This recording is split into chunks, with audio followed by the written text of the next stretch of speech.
Episode.1 series was developed so that we could get better engagement of our strategic pillars. We're looking for one thread that binds everybody together. And so we believe that this series in a video podcast can do that. Being a part of the Holt Group, it starts with our values. And so for us, values aren't just something we put on the wall, it's something we live every day. We're driving legendary customer service, developing world-class leaders in operational excellence. The world that we live in is a very connected world. In times, because of our layers and size and 38 branches, can seem distant. We hire new team members every single day. We used to be able to meet them in person on a regular basis, and today that's much more difficult to do. The Texas One series will benefit all employees through the one mission, one goal, one team slogan of driving the connectivity through everyone, whether you're yard associate, wash rack technician, shop service technician, driver, branch manager. We're all connected to one mission, one goal, one team. Well, thank you all so much for joining us today on our new Texas One series podcast. We'll do a quick introduction and then we'll kind of get into the discussion today. I'm Taylor Graves, Vice President here at Texas First. Matt Hopper, Vice President Sales, Texas First. Vincent Templin, Key Account Representative. Joe Cortez, Field Service Technician. Today is going to be exciting because this is our first one. So you guys are the guinea pigs for sure. But I think kind of to line this out is we want to talk about how our values and how this one goal, one team, one mission, pillar strategy impacts you, your teams, our customers. And if we can kind of just have some conversation around that, let's start with our values. If you had to describe our values at Texas First Rentals and how we go to market with our customers and within our teams, what's important to you and how would you describe that to everybody that might be watching? The values are what we use for our decision making, whether it's from the top down. We support each other through our values. Anytime we come up with resolutions with answers, we always reflect back on our values. When we approach a customer, we're always mindful of using our values to sell our service, to sell the company. What we do in the field, we're generally the first face of the customer, we're their voice, and we relay that information back to management, back to operations, back to support. Within doing that, we incorporate our biggest value of commitment, our commitment to the customer to incorporate what we do to earn their business, earn their loyalty. Joe, what does that mean to you when you think about values-based organization and showing up for those customers that Vinny's talking about? It's just, making sure that, the customer is receiving the best equipment we can put out, making sure that it's working, just make sure that, the customer is satisfied with the product that, that they're getting. And if anything happens, that us as field techs, we're there to take care of the customer and make sure we get them, going. How often are you seeing customers in the field that are happy that you're there once you fix it and you're moving on? I see it a lot. Yeah, quite a bit. They're very, happy and surprised that we're there so fast. I've always been taught since I started here with Texas First is, try to respond within 45 minutes. And that way you do that. When they see us, it's like, we're the heroes, you know what I mean? It's like, man, y'all are here to really take care of us.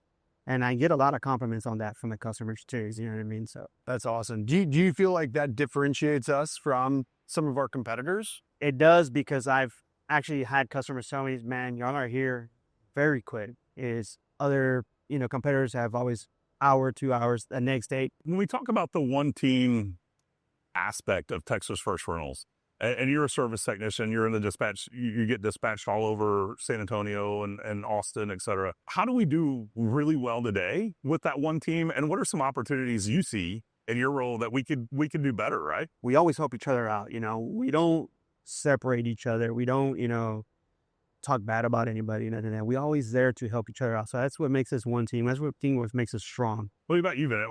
Can you give us an example where you have your team, the key account team, working with the OSR team, working with the operations team? Can you give us some examples where we've done well and maybe, again, some examples where we have some opportunity to improve, right? I think what we do very well from top to bottom is communication. And that's something that the customer asks a lot. They ask us to be open, communicate. Where are we on this repair? What does it look like? What is the ETA for a technician? So a lot of these requests have come, and we've taken it one step further. We've incorporated them. We've got them now on our telematics. We've got them on our new customer portal. So we're able to give them up-to-date information before I even see it, before it hits Salesforce. They already know a technician's en route. They're in the loop. Hey, technician's on site. They can go over there. They can have their operator get with them, give them more information. So things like that, adapting. I think that's the biggest thing we need to do. We need to learn from what we're doing currently. We need to adapt to the future, continually improve, continually get better. And that is something that I think we're doing well at,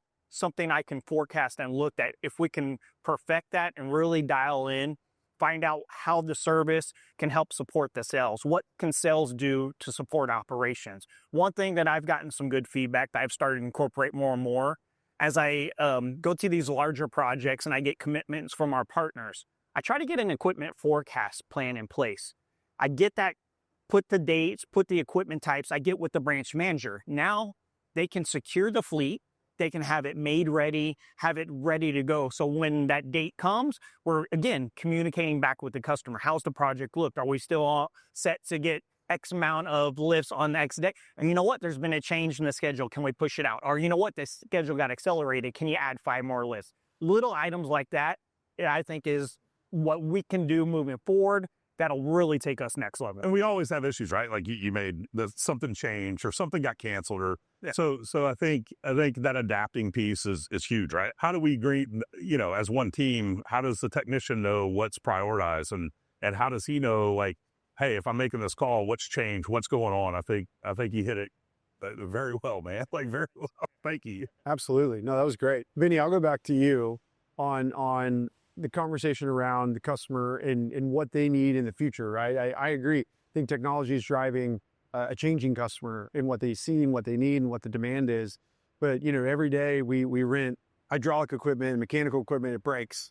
What is that communication from the customer, and what has their response been in things like field service and our quality of equipment in what we're able to deliver to that customer today? Of course, their expectations, the equipment works the whole time. They've never have a breakdown, right? They maximize their schedule. They finish on time. That's where we fit in. Open communication, staying in front of it. We realize the equipment is in the rental world, so it's going to be used, and it's going to be used hard. But what we do is the feedback we get from services, we are very punctual. We are on time. Our goal is, while they have the equipment, is to maximize their uptime, minimize their downtime. Quick response times, keep them in communication with where we are. We've forecasted with some equipment that we've known there's repetitive requests on some lists, and we need a drive motor in stock. Some branch managers, service managers have stepped up, and they've kept those items in stock to keep the customers going on these high-paced projects that are fast. And that means we're keeping them going. Their productivity is good. We're really showing them our commitment to be their rental provider, be their preferred rental provider, and form a partnership. Absolutely. Yeah, I think ultimately we know that the equipment's going to fail, right? But it's that communication response to the customer. That's the most important thing. So that's awesome. How would you describe our values-based culture? Think about the strategic pillars around legendary customer service, operational excellence, developing world-class leaders. If you had to boil that down to 3 words, what 3 words would you choose to describe our culture and pillars? One thing I kind of thought outside the box when I was looking at them, of course, communication, and I was thinking trust. We have to trust in the system. I have to trust that you're going to be out there to service that. Just like you trust, I'm going to keep driving orders and keeping equipment going. 3 words I would describe would be access, communication, and trust. Like you said, you have to gain that trust with that customer because, you show up, equipment's broken, the customer wants it fixed. He's already ticked off, so you got to gain that trust quick. But the best thing is communication with the customer. I think we hear communication a lot, right? I mean, in every engagement survey we do, in customer feedback, right, we do Daniel surveys in NPS and NLS, communication, right? So what are ways that you feel like we as an organization, as a leadership team, as a branch team can do a better job at communicating with customers, with technicians, with sales? What are ways that we can improve that? The way I do it is, as soon as I get my service call, my communications, call the customer right away. Get on site. Hey, man, I'm here. Even though it's almost on my way, I'm here on site. Diagnose the machine, call the customer. Hey, it's just constant communication, whether it's phone, They don't answer their phone, text. If you have an email, perfect. If not, just hope and wait they respond with that. Sales reps, good thing with Salesforce, it lets them know right away. If you can communicate with the sales rep as well, I communicate with them. I let them know, hey, man, this is what's going on with the machine. Just want to keep you in the loop. Improvement is just, just trying to get everybody to do it. It's kind of tough sometimes, but it needs to be done. That's right. That's right. What about you, Vinny? The communication has to be there. That's vital. Ways that we can do that, Salesforce is key. I mean, we have to have everyone buy in. They have to be able to monitor it. I know there's times out today where maybe I'm traveling, I'm on a 3-hour drive. So there's times where I don't have complete full access or visibility. I know on the backside, I have a team behind me. I have an outside sales rep who's helping support me. I have coordinators helping support me. We have inside sales reps. We have branch managers. From top to bottom, we have people. So that communication, it has to be relayed to the sales team back to operations to customers, sales to customers. And that's where we get the revolving circle of communication. And I think that's really where we would become very effective. I really like how you kind of combine the communication and trust component, because I think for us, it starts with the communication and that opens up those lines and it builds trust. And so I think if we can do that, we build trust with customers, we build trust with internal teammates, that we'll win in doing that. One of our pillars that we're introducing is developing world-class leaders. What have you heard or what have we enacted that you've seen training positions that you have seen that have been successful so far? And what would you maybe like to see? As we reflect upon our company and we look at what can we do to improve, investing in our people is got to be at the very front. We can develop them. We provide them with opportunities. Once they get those opportunities, they're having a chance to excel. So that's where I think the biggest part of developing what I've seen and the new processes within our outside sales reps compared to, just 6 months ago. I really like the direction we're going. I feel like we're not so much, throwing them in the deep end and it's sink or swim. We're giving them the knowledge, the tools, the support they need to go out there with them knowing, hey, if you're ever in a situation where you need help, this is something I love when I do the ride-along. So it's like, I'm always a resource. If you hit a roadblock or you get stumped, a customer challenges you and you don't know the answer. I said, it's okay to say, I don't know, but let me get back to you. So once we kind of get that and we develop each other, I think that's where we can really show that investing in the people, and then they will take care of the business on the backside. Joe, what resources do y'all have available to you in your role and in other roles that are adjacent or to your role as well? We get classes at Holt, for training on whether it's hydraulics, depth systems, anything they offer, it's what's perfect. And I think to help the community that's excellent. We've given ride-alongs, same thing with us. We get the ride-alongs with the new techs. We show them hands-on, explain to them the do's and don'ts, so I think that's helps a lot because a lot of these techs are hands-on training. What are some things when we think about developing people, developing skills and focuses? What are things that we're not doing today that you think we should be or we should consider doing? What needs to be done, and I've seen it because there's been times where, like, if I go to a service call and I'm customer, the machine's broken, whatever, perfect example, man lift, customer gets stuck up in the air, stuff like that, and it's like, hey man, about the safety thing, the safety buttons, you can bring him down manually even if the machine's not working, and they're like, no. I was like, okay, well, let me show you, and that helps a lot. So here you say real quick, like you're saying, expand on customer training options as well. Y'all both feel that same way? No, that's absolutely beneficial. Definitely. Yeah, if we can prevent a service call because they didn't know there was an indoor-outdoor mode on a scissor lift, now we keep them going. I've had people call in and say, this scissor lift's not going up all the way. And then there's the knowledge we have in our team helping develop that knowledge. Okay, did you check the pothole protectors, making sure they're deployed? If it's got stabilizers, are those going down? Sometimes they put a diaper on. The customers don't know how the diaper goes on. So those are good opportunities when we deliver those diapers and say, hey, do you have a quick second? I can show you how to install this to prevent unnecessary service calls. And I agree with him, because I've ran into customers that tell me, oh, my guy's got 20 years of experience, but did you know about this? Yeah. And they're like, oh, no. These machines come out every year. Yeah, exactly. And it's something different, you know what I mean? I think that's super powerful. I mean, I think I go back to pattern control changes, right? And how do I change it from, ISO or John Deere to Caterpillar, And so I agree. I think that that's a really good area that we could probably spend some focused time in. Looking at our culture, Texas First Rentals culture, our values-based leadership, can you describe a time that we had a customer win, customer super happy with us, or we earned the business because of our culture and our values and what we're doing here with the strategic pillars? One that definitely jumps out at me, on the high profile big data center, had an existing relationship with some customers, went out there, a little bit discouraging. You see them there, they already have their first round of equipment with one of our competitors, and we kind of dove in and found out what was important to them. They said that they were trying to get a special material lift that the competitor didn't have. And we said, okay, great. We're dynamic. We're willing to look into it. Let me see what this means. Let me see what we can do. Within hours, we got back to him. We said, yeah, no, absolutely. We can have this. And we're looking about a 2-week delivery time. He said, go ahead. Yeah, bring it out. Just open up the door. It was by showing them we're willing to go out and invest in some new fleet to help support them. In turn, we said, what else do you need on this project? What can we do? Within weeks, we were sending out scissor lifts. Weeks later, we had boom lifts. We had forklifts. I mean, now you look back on that project, that's one of the things I kind of joke around with the sales team. I was like, yeah, I got a 42 lifts on rent right now on this job, and it all started with 2 material lifts. You never really know the opportunities that are out there without asking the questions, without taking those questions to the top and saying, would we be willing to do this? This is what they need. They let us know a ballpark on the rates. I mean, the only thing we really had to do was listen to them, invest in them, and show them that we were completely capable. Yeah, I mean, I think ultimately it ends with the customer, right?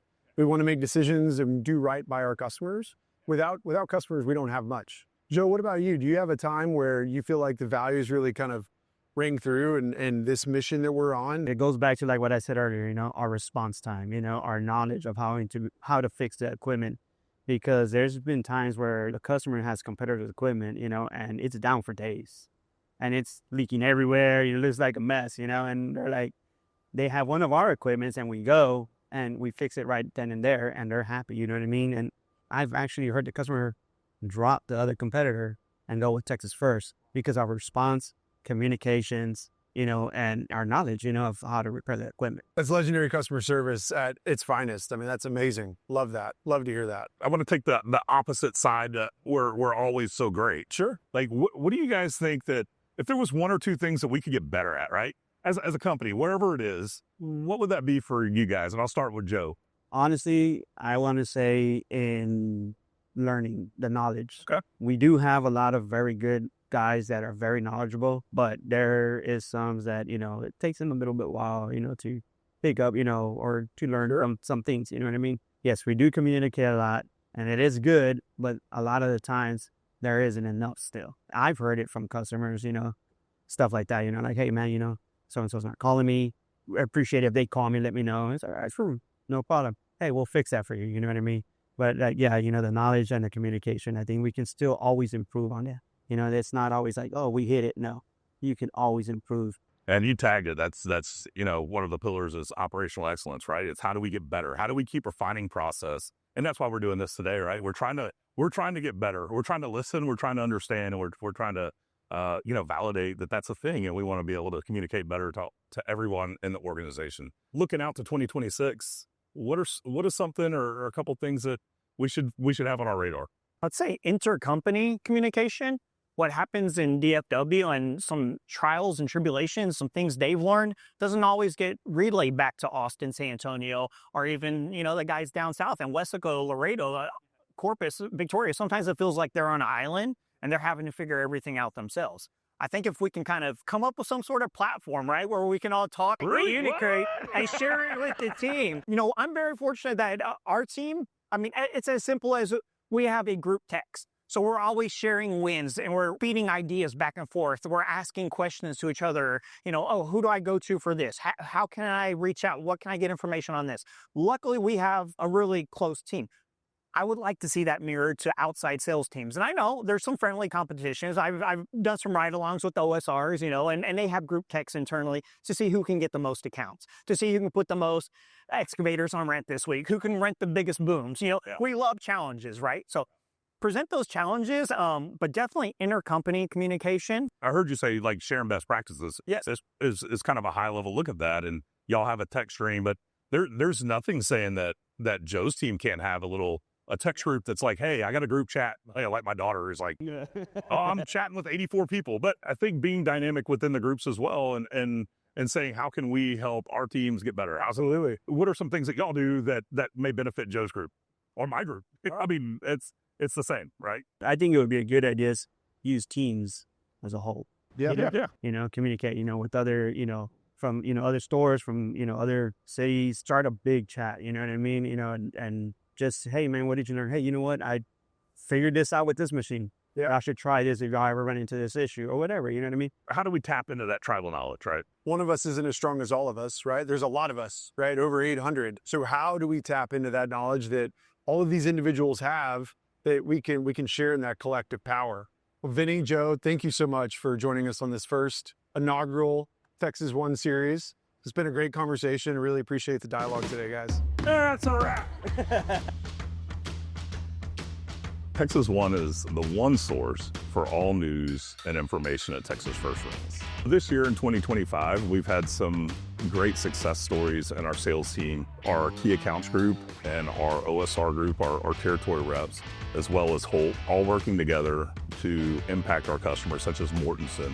We've grown that business by 150% this year, working as a team, having that one mission, one goal, one team mentality. Humphreys and Associates, we had a machine that was down in a hole, and with that one team, one goal, one mission, we have been able to impact that customer through our sales, service, key accounts teams, working really hard to come with solutions that customers typically don't get from some of our competitors. Some other things we've done with building legendary customer service has been our collaboration throughout Holt with OSRs and territory reps, all the way to our key accounts team, and even using our vendors to help create solutions for customers such as Humphreys and Associates. Some other great successes that we've had this year is we've implemented our sales associates role, where we are taking people into our organization and developing them into sales reps, people that maybe don't have the skill set quite yet, but show that ability. Now we're able to invest in them over a year and get them to where they want to be. Some other things that we've done in 2025, we've implemented our field service dispatch program. That has been highly successful in engaging with our sales team and engaging with our customers. We've been able to really impact our response to our customers based on that new program. Another cool thing that we've really launched and really taken off with in 2025 is our managers and training program. We have created multiple managers throughout our organization by investing in our team, training our team, and working with our teams to get them to that next level. So that program has been really impactful and really successful in how we've developed leaders within Texas First Rentals. Going into 2026, we are going to continue to invest in our team. We're going to continue to invest in our customers, and we're going to continue to invest in our technology. But we're going to continue to be innovative, and we're going to continue to refine those processes and refine those roles and work with people to help get to our pillars, to help us to achieve the goals of one mission, one team, one goal. We have a lot more exciting things that we can talk about in future podcasts where we are able to talk about, the next steps and then the next cool things that might be coming up. Texas One is a communication form for us to you, but we'd also like to hear from you to us. If you can share values and actions with us, if you can share wins, that would be fantastic that we could share on our next podcast. As we go through the series, we'd really like to hear from you, and we'd really like to hear, what we're doing well and how we're impacting our communities, our customers, and our fellow employees.